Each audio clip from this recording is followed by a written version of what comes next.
Bugungi ob-havo haqida shoshilinch va muhim ma'lumotlar e'lon qilindi. O'zgidromet 18 mart kuni kuzatiladigan ob-havo ma'lumotlarini e'lon qildi. Unga ko'ra, Toshkent shahrida havo biroz bulutli bo'ladi, yog'ingarchilik kutilmaydi. Shamol sharqdan 3-8 metr sekund tezlikda esadi.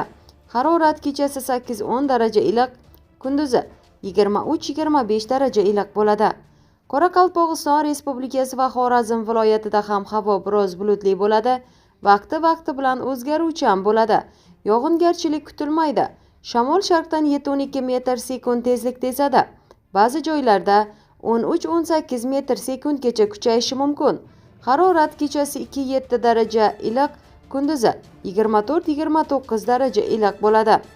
Buxoro va Navoiy viloyatlarida ham havo biroz bulutli bo'ladi. Vaqti bilan o'zgaruvchan bo'ladi. Yog'ingarchilik kutilmaydi. Shamol sharqdan 9-14 metr sekund tezlikda esadi. Harorat kechasi 7-12 daraja iliq, kunduzi 24-29 daraja iliq bo'ladi. Toshkent, Samarqand, Sirdaryo, Jizzax viloyatlarida havo biroz bulutli bo'lib, vaqti bilan o'zgaruvchan bo'ladi. Yog'ingarchilik kutilmaydi. Shamol sharqdan 9-14 metr sekund tezlikda esadi. Harorat kechasi 5-10 daraja iliq, kunduzi 20-25 daraja iliq bo'ladi.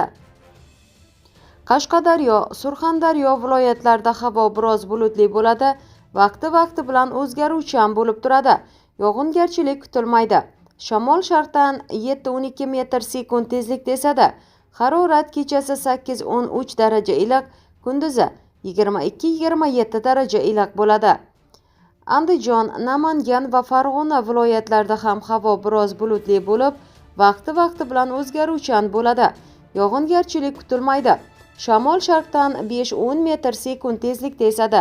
Harorat kechasi 5-10 daraja iliq, kunduzi 20-25 daraja iliq bo'ladi. Respublikaning tog'li va tog'oldi hududlarida esa havo biroz bulutli bo'ladi, vaqti bilan o'zgaruvchan bo'lib turadi. Yog'ingarchilik kutilmaydi.